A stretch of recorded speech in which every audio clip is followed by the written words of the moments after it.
Hello.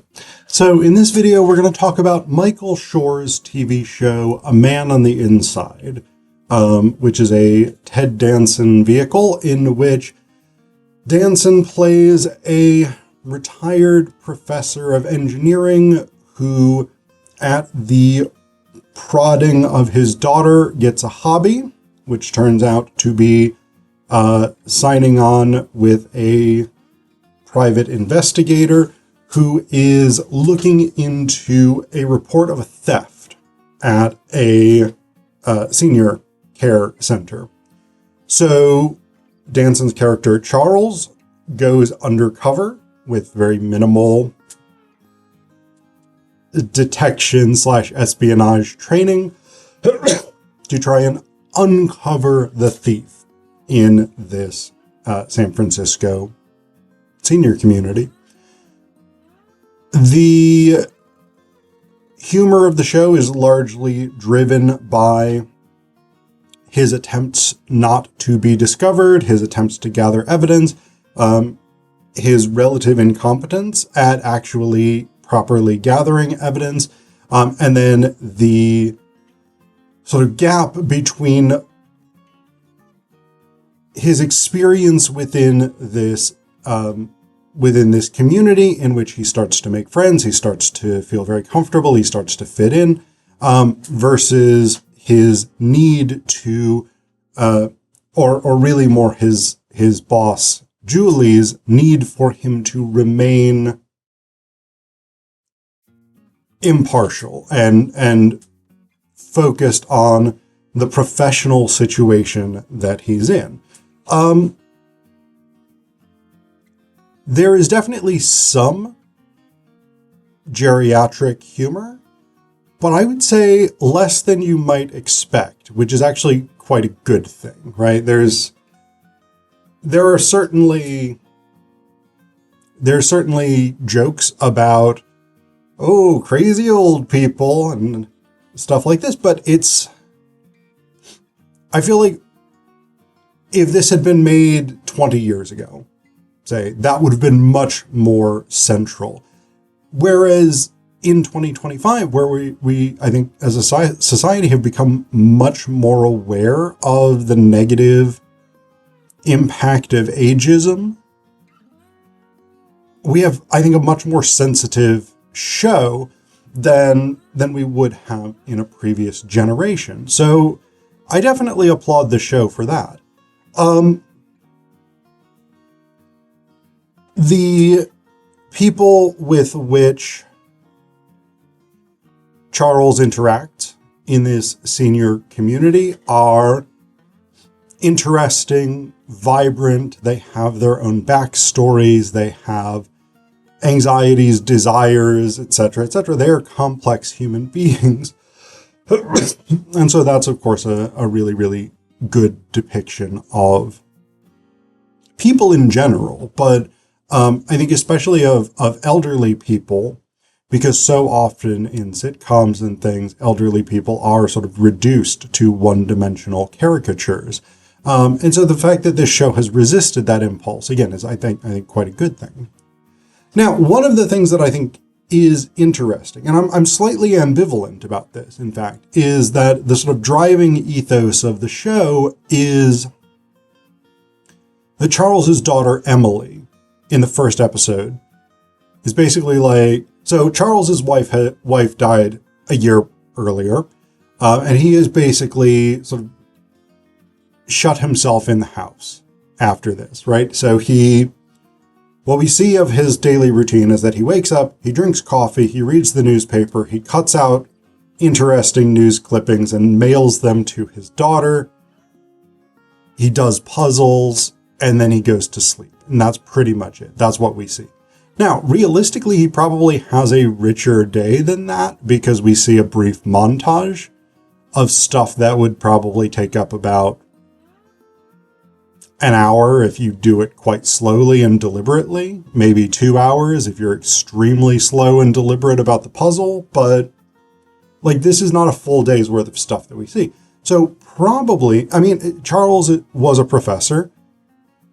he probably is still very interested in gaining knowledge, right? Most retired professors or emeritus professors or whatever it is that I know of are still intellectually active. My guess is that he's doing things like reading, like studying, like thinking about engineering or architecture, which seems to be his particular passion. But he's not actively sort of going out and engaging with people. And so on the one hand, as a person who generally would prefer not to interact with people, who would generally prefer staying at home, solitary pursuits like reading and puzzles and things like that, I'm sympathetic to that. I'm not necessarily convinced by Emily's argument that you need to go out and get a hobby where you're interacting with people and being social and whatnot. I'm not necessarily convinced of that.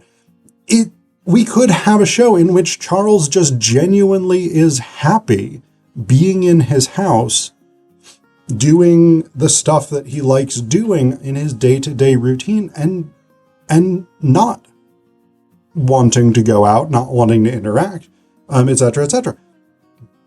We could have that show, and the humor of that show would be based on him being pushed into doing a thing that he doesn't want to do, and that would be a fine concept for a show.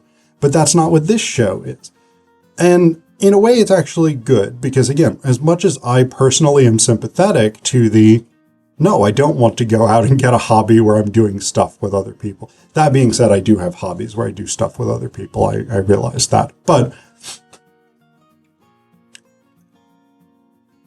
one of the major points that the show makes, and it makes this point repeatedly,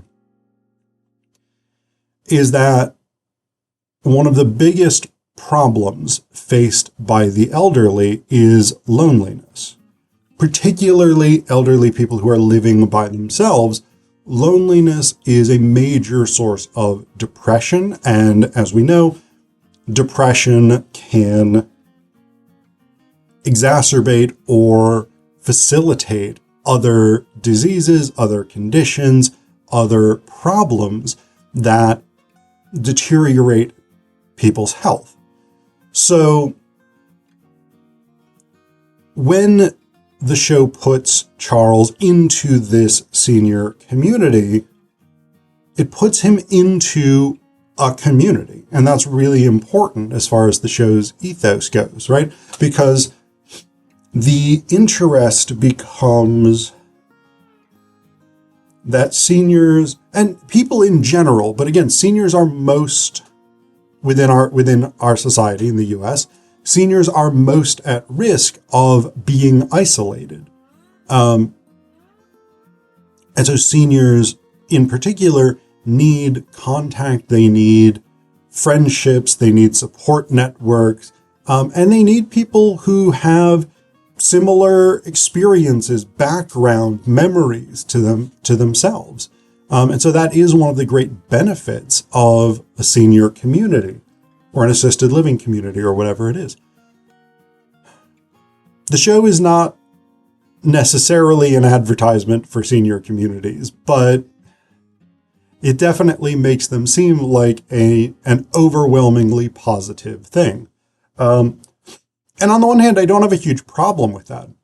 Because I do think that a lot of them are quite good places where people do get community, friendship, support, etc., etc.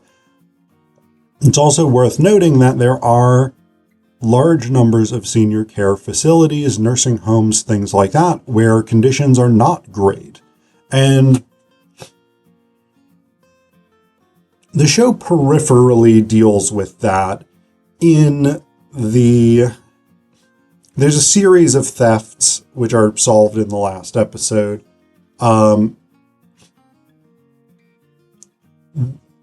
Susan, who's the residence council president, she continually raises concerns about security. And of course, Charles is there under false pretenses, which becomes a big a big issue when that is revealed to the director of the community and subsequently to the residents. But what we don't have in this show, and this is left out, and they don't have to put this in, to be clear, but it is part of the reality, unfortunately, of many senior communities, etc., is we don't have incompetent staff members, we don't have abusive staff members, we don't have we don't get to see very much of the memory care unit. There is a memory care unit for people with Alzheimer's, dementia, and these kinds of degenerative cognitive conditions. We don't get to see much of it, but even that seems relatively nice. Much of the anxiety around that is really built out of Charles's character, because his wife Victoria had Alzheimer's leading up to her death. And so he has this very personal anxiety about the memory care unit, which they call the neighborhood. But the space itself, so apart from, we go into it in one episode, and we get this sort of fisheye lens, because we're sort of seeing from Charles's perspective, and that's meant to sort of give us this anxiety, this sense of anxiety that he's experiencing. But the actual place itself really doesn't justify that. It seems relatively nice. It looks clean. The staff seem very supportive, and there's a large number of staff around to help take care of people and assist people, etc., etc.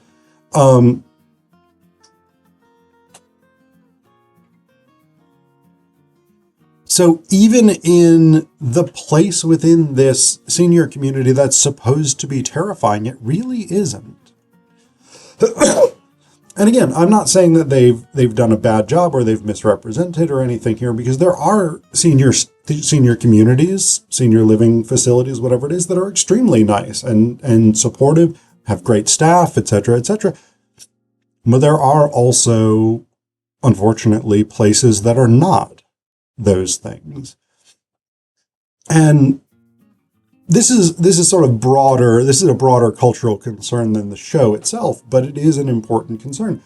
And the reason I think that it's worth talking about is because a man on the inside is fundamentally concerned about the living conditions of seniors.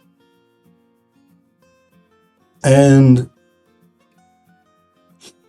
it definitely can help seniors to overcome loneliness, to build support networks, etc., to move to a senior community.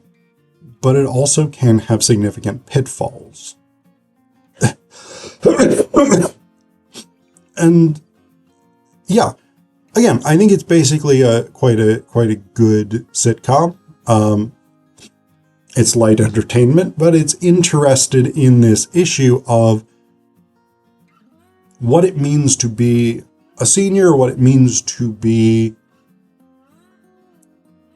in some ways sort of cast off by society, right? Because they do deal with the very standard issue in any sort of nursing home setting of children, grandchildren not coming to visit, etc., etc. So there is this sort of sense in which elderly people are seen as not disposable necessarily, but they're seen as unnecessary within particularly a capitalist-oriented society where the value of a human being is often denoted by how economically profitable that person's labor is. And so I do think it's really, really important to have television shows, movies, novels, media of all kinds in which we take sympathetic perspectives on the issues, problems, worldviews, concerns of the elderly.